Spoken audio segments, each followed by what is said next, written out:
Hi friends, welcome to புகுந்த வீடு channel. நான் உங்கள் நிவேதா. இன்றைக்கி என்ன டாபிக் பார்க்க போகிறோன்னு பார்த்தீங்கன்னா, இம்ப்ளான்டேஷன் ப்ளீடிங் வந்து எந்த கலரில் இருக்கும், எத்தனை நாளில் வரும், அது இம்ப்ளான்ட்டா இல்லை பீரியடான்றது எப்படி கண்டுபிடிக்கலாம் அப்படின்றத பற்றி தான் இந்த வீடியோவில் டீட்டெயிலாக சொல்ல போகிறேன்.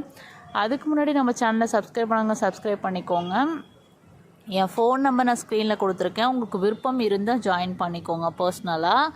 அடுத்தது பார்த்திங்கன்னா, நம்ம கம்யூனிட்டி போஸ்ட்டில் நிறைய ஷேர் பண்ணிகிட்ருக்கோம். அரௌண்ட் 2+ இயர்ஸாக வந்து நம்ம சேனல் ரன் பண்ணிகிட்ருக்கோம். எல்லோரும் சப்போர்ட் பண்ணுங்கள், ஷேர் பண்ணுங்கள். முன்ன மாதிரி சப்போர்ட் வந்து இப்போ எனக்கு இல்லையோன்னு எனக்கு தோணுது.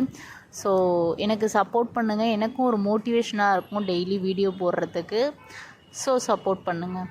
வாங்க வீடியோக்குள்ளே போகலாம். ஸோ இம்ப்ளான்ட் வந்து எப்போ நடக்கும் அப்படின்னு பார்த்தீங்கன்னா, சில பேருக்கு வந்து ஒரு 30 நாளில் நடந்துடும், சில பேருக்கு 40 நாளில் கூட நடக்கும்.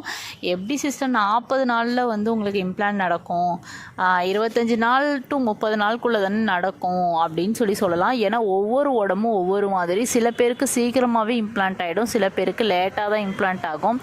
அது உங்களோட சைக்கிளை பொறுத்து, எக்கு ரப்சர் ஆகிற பொறுத்து, உள்ளே பதிகிறத பொறுத்து. ஒன்றும் இல்லை, அந்த எக்கு வந்து உங்கள் கர்ப்பப்பையில் போய் பதிகிறது தான் வந்து, அதாவது எக்கும் ஸ்பேமும் மீட் ஆகி ஒரு கரு வந்து உருண்டு ஓடி, அந்த ஓடின கரு வந்து கர்ப்பப்பையில் எண்டோமெட்ரியம் லைனை திணிச்சிக்கிட்டு உள்ளே போய் உட்கார்றது தான் வந்து இம்ப்ளான்டேஷன் சொல்லுவாங்க. இது வந்து ஒவ்வொருத்தவங்களுக்கும் ஒவ்வொரு டேஸில் நடக்கும். நம்மளால் அச்சீவ் பண்ண முடியாது. எனக்கு வந்து 40 நாளில் நடந்தது. ஸோ இது வந்து உண்மையுமே இம்பாசிபிளான ஒரு விஷயந்தான். எல்லாருக்குமே 40 நாளில் இம்ப்ளான்ட் நடக்காது. எனக்கு நடந்துச்சு.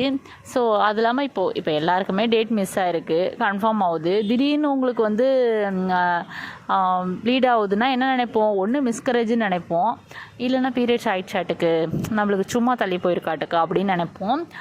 ஆனால் எனக்கு வந்து இம்ப்ளான்ட் ஆகிருக்கு. எங்கள் அம்மா தான் சொன்னாங்க, லாஸ்ட் மந்த்து தங்கி இந்த கசடு கூட வெளியில் வரும், நீ பயப்படாத ஹாஸ்பிட்டல் போங்கன்னு சொல்லி மோட்டிவாக பேசினாங்க. நான் அதுக்கப்புறம் வீடியோஸ்லாம் சர்ச் பண்ணேன். ஒரு வீடியோஸ் கூட எனக்கு யூடியூப்பில் கேதர் ஆகலை.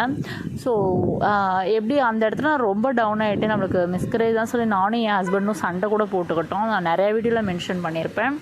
நீ ட்ராவல் பண்ணனால தான், உன்னால தான், என்னால் தான் சொல்லி மாற்றி ரொம்ப என்னோட மைண்ட் செட்டை புரிஞ்சுக்கிற அளவு அவருக்கு அப்போ பக்குவமும் இல்லை. ஒரு மொத்தத்தில் குழந்த போச்சே, நம்மளுக்கு மிஸ்கரேஜ் ஆயிடுச்சே அப்படின்ற ஒரு அழுகை மட்டும்தான் இருந்தது. ஆனால் அதுக்கப்புறம் கார்டு போட்டு செக் பண்ணப்போ கூட பாசிட்டிவ் தான் வந்துச்சு.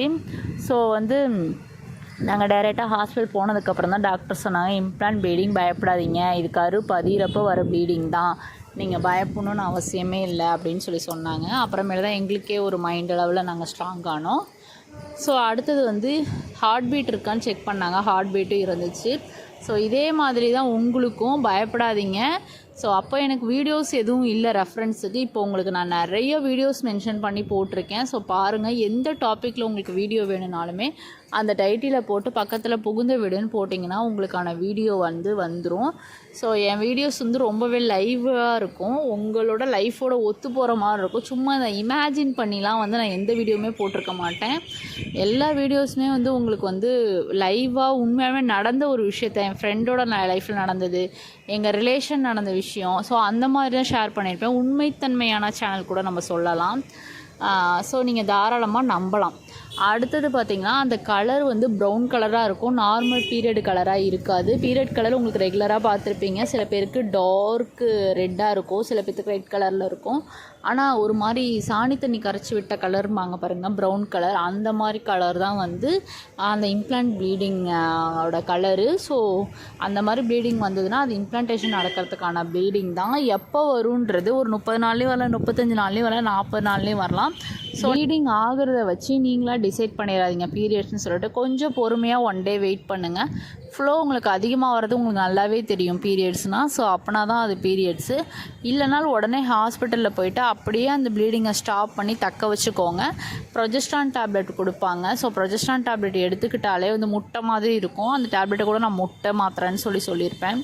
ஸோ அந்த டேப்லெட் எடுத்துகிட்டு அடி வழியாக வைக்க சொல்லுவாங்க. அதை 3 வேளை வச்சாலே அது அப்படியே செட்டில் ஆகிடும். அது ஒரு லேயர் மாதிரி கர்ப்பப்பையோட மேற்பகுதியில் வந்து ஃபார்ம் ஆகிடும். ஸோ அது அப்படியே உங்களுக்கு வந்து ப்ளீட் ஆகாமல் தடுத்துரும். நீங்கள் பயப்படணும்னு அவசியம் கிடையாது. ஸோ இந்த வீடியோ பார்த்துருக்கவங்க எல்லாருக்குமே உங்களுக்கு வர ப்ளீடு வந்து பீரியட்ஸ்க்கான ப்ளீடிங் கிடையாது, இம்ப்ளான்டேஷன் ப்ளீடிங்காக இருக்கணும்னு சொல்லிட்டு நான் சாமிகிட்ட வேண்டிக்கிறேன். இந்த மாதமே உங்களுக்கு ப்ரெக்னென்சி கன்ஃபார்ம் ஆகணும்னு சொல்லிட்டு நான் சாமிகிட்ட வேண்டிக்கிறேன். Bye friends.